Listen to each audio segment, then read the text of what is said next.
Hey, boo-boo, I'm gonna pwn you now. I'm just kidding. You asked for video responses, so I thought I'd attempt one. You're asking the question, how can we get people's consciousness ordered properly to where the suffering of sentience takes priority? Just thinking about the question, there's an assumption right there about the priority. That suffering should be the priority. Which I guess is the whole basis for this utilitarian evaluation of life that we have going on here.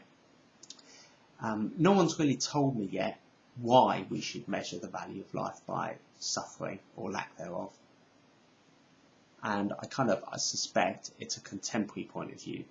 Yeah, like I wonder if an ancient Greek would have entertained these notions. If you'd have said, what do you value in life? He'd have said great art or heroism or something like that. But it's your question, so we'll go with it. Another thing I was wondering about is whose suffering are we talking about here? Because I think it makes a difference. So my own, my family's, someone in my community, some dude in Mogadishu or Ethiopia. Because I think it's really kind of hard to care about someone in the third world. Like in an abstract way, absolutely, you can say that's horrible, what's happening to them. But emotionally, to really, to care about it emotionally, and that's kind of what you need to take action.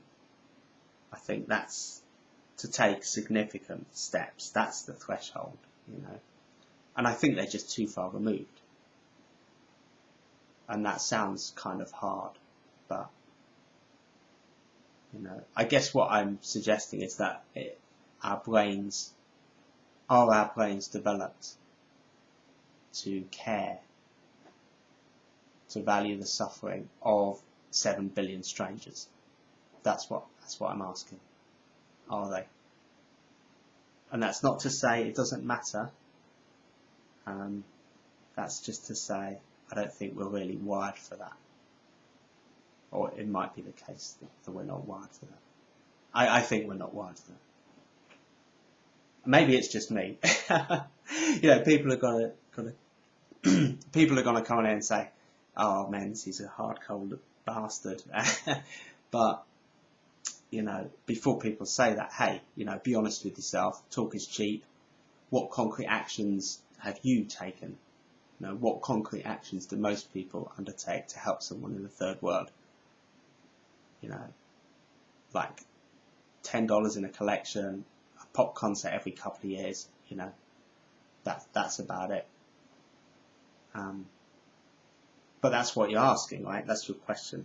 Why don't people care? Why do people not give a shit? And I'm saying, not sure if people are even capable of caring that much about the suffering of others that they don't know personally. So maybe the world's too big. Maybe if we all lived in little villages. Although even then, I don't know if we would. I suspect the contemporary worldview that we're living under has something to do with it. So, prominent worldview at the moment, politically, economically, is distinctly individualist. Focuses heavily on goods, ownership of goods, so my house, my car, and it's quite competitive. So it's often, well, particularly with guys, it's not about having a decent house or car or whatever. It's about having a bigger house, a better car than the next guy. And that has an influence on how we think about other people. I kind of think religion, like the Christian religion, provided something of a counterpoint to that. Before people jump on me, yeah, okay, that doesn't mean it's right or true, and I know it's on the way out. But it was an alternative worldview that valued people well, specifically valued relationships, but people are kind of integral to relationships, yeah. So you had these competing worldviews that gave some balance. They were kind of opposites, if you think about it, because competition is the opposite of cooperation.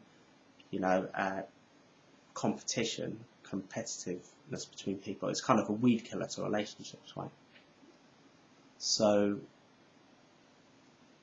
back to your question, I think we care about people we relate to. Perhaps better people can care for someone in Ethiopia very deeply, but most of us, we care about people we know, and the contemporary worldview doesn't foster even that. It doesn't even encourage good relationships, caring deeply about the people we know. It doesn't even do that.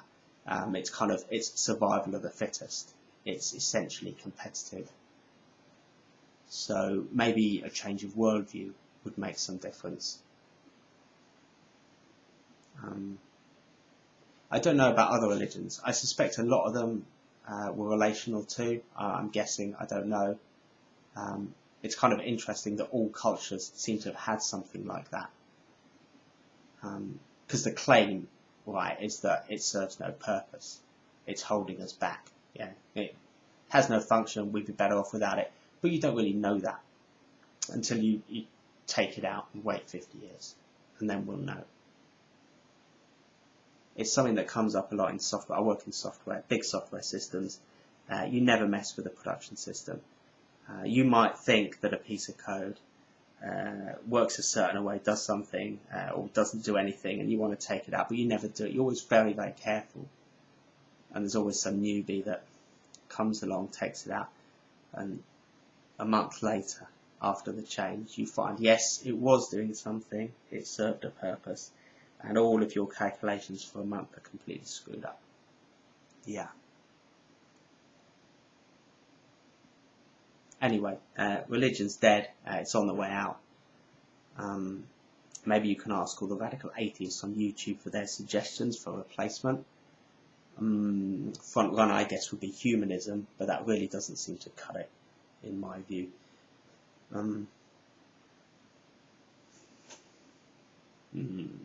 How can we get people's consciousness ordered to where the suffering of sentience takes priority?